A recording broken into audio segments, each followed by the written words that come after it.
আসসালামু আলাইকুম, রিয়াজ টেক মাস্টারে আপনাদেরকে স্বাগতম। আজকে আমরা ব্লগার দিয়ে ওয়েবসাইট তৈরি করার 10ম পার্টে চলে এসেছি। ব্লগার ওয়েবসাইট মনিটাইজেশন করার এই ভিডিওটিকে আমি 2টি পার্টে ভাগ করেছি। আজকে ব্লগার ওয়েবসাইট মনিটাইজেশন করার প্রথম পার্ট। আজকের পর্বে আমরা দেখব ব্লগার ওয়েবসাইট মনিটাইজেশন করার আগে কি কি অপশনগুলি আমাদের অ্যাক্টিভ থাকতে হবে।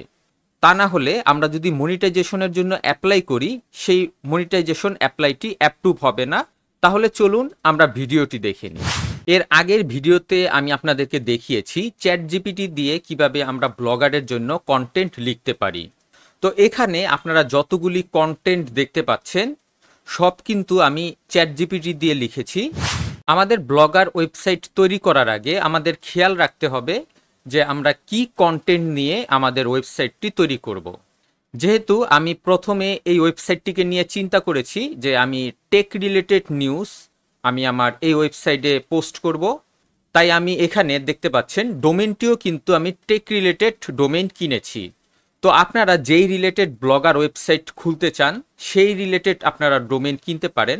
আপনারা যদি রান্নার ব্লগার ওয়েবসাইট খুলতে চান তাহলে আপনারা ডোমেনটি এখানে সেইভাবে কিনতে পারেন, নামটি সেইভাবে দিতে পারেন, রান্নাঘর বা এরকম টাইপের কিছু দিতে পারেন। বা আপনারা যদি কোনো ব্লগ রিলেটেড কোনো ওয়েবসাইট তৈরি করতে চান তাহলে সেই রিলেটেড আপনাদের ডোমেন কিনতে হবে। তো এইটা অবশ্যই আপনারা ডোমেন কেনার আগে চিন্তা করে নেবেন কি রিলেটেড আপনি কন্টেন্ট পোস্ট করবেন এবং ডোমেনের নামটা কি হবে। তার পরবর্তীতে আমরা দেখব আমাদের সেই রিলেটেড একটি আমাদের লোগো তৈরি করতে হবে। যেমন এখানে আপনারা দেখতে পাচ্ছেন আমি 24 টেক নিউজ নামে একটি লোগো তৈরি করেছি। তো আপনারা আপনাদের ব্লগ অনুযায়ী একটি লোগো তৈরি করে নেবেন। এরপর আমরা এখানে দেখতে পাচ্ছি এখানে আমি 6টি ক্যাটাগরি রেখেছি। এই 6টি ক্যাটাগরির উপর ভিত্তি করে আমি কন্টেন্ট পোস্ট করি। যেমন আমি এআই রিলেটেড, তারপর গ্যাজেট নিয়ে, তারপর লাইফস্টাইল নিয়ে আমি আমার কন্টেন্ট পোস্ট করি। লাইফস্টাইল বলতে এখানে টেক রিলেটেড যেই লাইফস্টাইলগুলি সেই কন্টেন্টগুলি আমি পোস্ট করি। মোবাইল টেকনোলজি সম্পর্কে যেই কন্টেন্টগুলি আছে সেই কন্টেন্টগুলি আমি পোস্ট করি। তারপর টেক রিলেটেড যে রিভিউগুলি আছে সেই রিভিউগুলি নিয়ে আমি পোস্ট করি। তারপর সায়েন্স অ্যান্ড টেকনোলজি নিয়ে আমি পোস্ট করি। তারপর টেকনিক্যাল নিউজ যেগুলি আছে সেগুলির উপর আমি পোস্ট করি।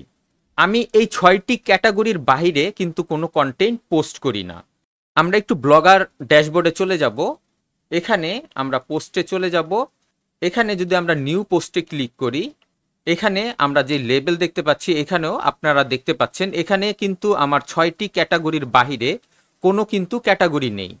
এখান থেকে আমার যেই ক্যাটাগরিটি সবচাইতে পপুলার হবে বা যেই ক্যাটাগরির পোস্টগুলি আমার গুগল র্যাঙ্কে বেশি আসবে, পরবর্তীতে আমি সেই ক্যাটাগরি নিয়ে বেশি কাজ করব। তো আমি চাইলে আরও বেশি ক্যাটাগরি নিয়ে কাজ করতে পারি, কিন্তু আমার প্রতিটা ক্যাটাগরির জন্য প্রতিদিন 2টা করে পোস্ট দিতে হবে। তাহলে এখানে 6টা ক্যাটাগরি দেখতে পাচ্ছেন।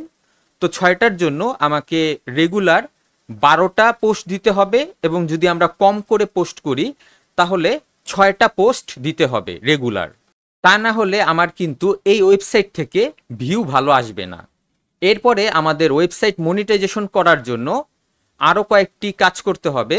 এখানে আপনারা যেই অ্যাবাউট আস পেজ দেখতে পাচ্ছেন, এই অ্যাবাউট আসটি অবশ্যই আপনাদের লিখতে হবে। এটা আপনারা চ্যাট জিপিটি দিয়েই লিখতে পারবেন। এটা অবশ্যই থাকতে হবে, তা না হলে কিন্তু মনিটাইজেশন দিবে না। তারপর আমরা এখানে প্রাইভেসি পলিসি আছে, এই প্রাইভেসি পলিসিও আপনাদের ওয়েবসাইটে থাকতে হবে। তারপর আরও একটি পেজ অবশ্যই আমাদের ওয়েবসাইটে থাকতে হবে, তা হলো কন্টাক্ট আস পেজ। এটাও আমাদের ওয়েবসাইটে থাকতে হবে। এই 3টি পেজ অবশ্যই আমাদের ওয়েবসাইটে থাকতে হবে, তা না হলে আমরা কিন্তু এই ওয়েবসাইটে মনিটাইজেশন পাবো না। তারপরেও আমরা বিভিন্ন সমস্যার কারণে মনিটাইজেশন না পেতে পারি, সেটি আমাদের পরবর্তী রিসার্চ করে দেখতে হবে। তারপরে ওয়েবসাইটে কমপক্ষে 50টা পোস্ট থাকতে হবে।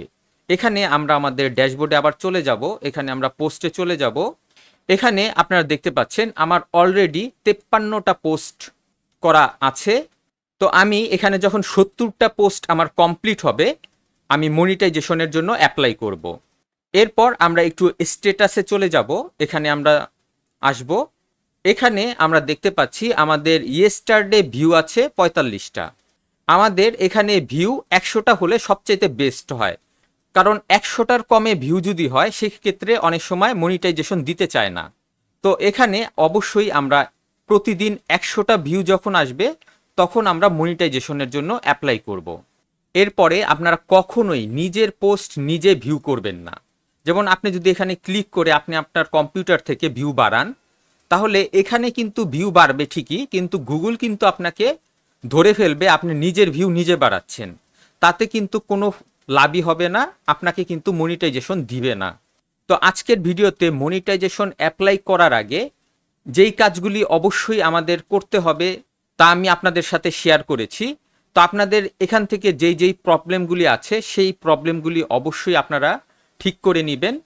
নেক্সট ভিডিওতে আমি মনিটাইজেশনের জন্য অ্যাপ্লাই করব।